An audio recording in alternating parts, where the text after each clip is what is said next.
Starting the week with rain, how long the storms will stick around. A jumbo jackpot, almost $2 billion. Folks all across SoCal and around the nation have been scooping up tickets, hoping to hit it big. And that includes me. Hello, everyone. Welcome to The Rundown. I'm Robin Winston. More on those stories coming up in a moment. But first, it's a final push to Tuesday's election. Many people have taken advantage of early voting. In LA County, voter turnout was at roughly 17% as of Monday. That's for vote by mail ballots and people who've cast ballots at early voting centers. All registered voters can visit any vote center regardless of where they live.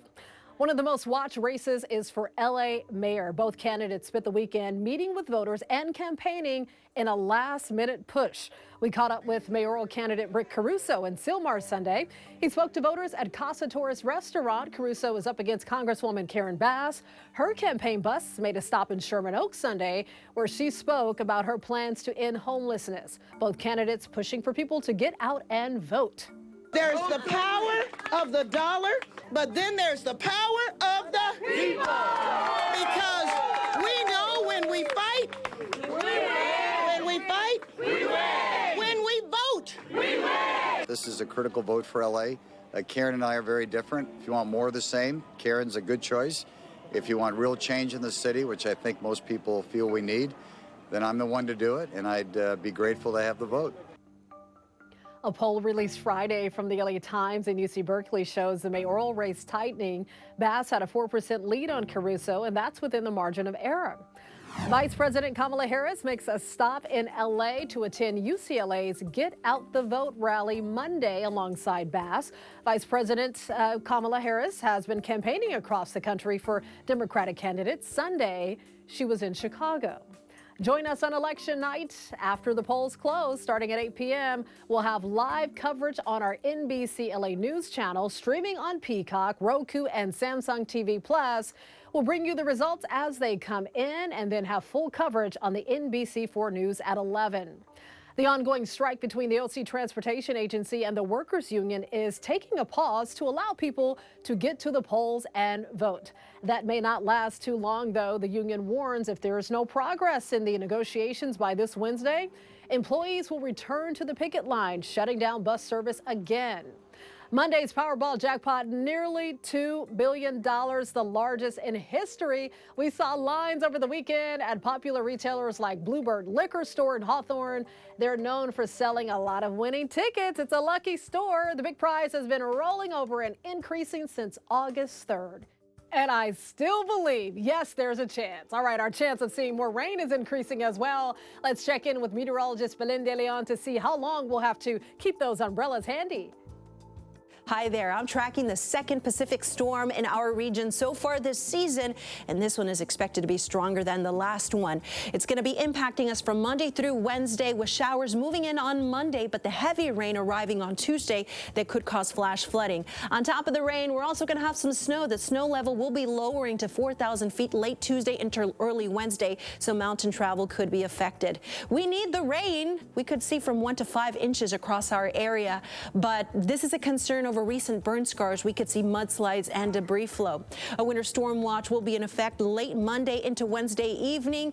From 6 to 12 inches is possible above 6,000 feet, so that's all great, but we're also going to have some gusty winds, so that's going to reduce visibility through the mountains and just make it very blustery. So stay warm, stay dry, and be safe. The LA County coroner says they have not yet determined what caused the death of singer and former teen heartthrob Aaron Carter. He was found dead in his Lancaster home over the weekend, and we are also now hearing from members of the Backstreet Boys, the band his brother Nick is in. Tonight we got a little bit of heavy hearts because we lost one of our family members yesterday. The band dedicated their song No Place to Aaron during their concert in London Sunday night. You can see Nick was visibly emotional as his bandmates hugged him and people in the audience shouted their support.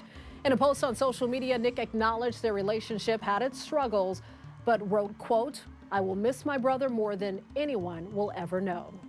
New Twitter CEO Elon Musk is cracking down on impersonators on the social media platform. He's making an example out of comedian Kathy Griffin. Twitter has permanently suspended Griffin's account for, quote, engaging in impersonation after she changed her display name to Elon Musk and asked people to support Democratic candidates in the midterm elections. Musk says if accounts are not clearly labeled as parody, Twitter will now permanently suspend impersonators' accounts without warning.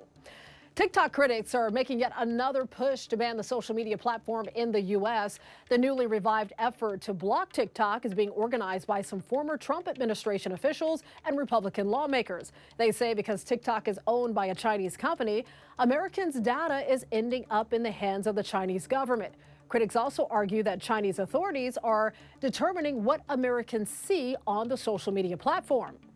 Facebook's parent company Meta is reportedly getting ready for mass layoffs. The Wall Street Journal says by this Wednesday, the company could be making the biggest headcount reductions in its history. Employees have already been told to cancel any non-essential travel plans. Meta shares are at their lowest since 2016, since they plunged nearly 75% this year. Some people who bought tickets to see Harry Styles at the Kia Forum will have to wait until next year to see him. Just hours before he was set to take the stage on Saturday night, Styles posted on Instagram that he had the flu and had to postpone 3 shows. They've been rescheduled for January. Styles is in the middle of a 15-day residency at the Kia Forum in Inglewood. As of Monday morning, his concert for Wednesday was still a go. The 2023 Oscars will be hosted by a familiar face, Jimmy Kimmel. This is the 3rd time Kimmel is hosting the award show, following back-to-back hosting duties in 2017 and 2018. In response, Kimmel says he's grateful to the Academy for asking him to host after everyone good said no. The 95th Oscars will be on Sunday, March 12th. He'll do a fantastic job. Well, LA is celebrating its newest champions. Thousands of enthusiastic fans turned out to the Bank of California Stadium to cheer on the LAFC. The team won the MLS Cup in thrilling fashion over the weekend.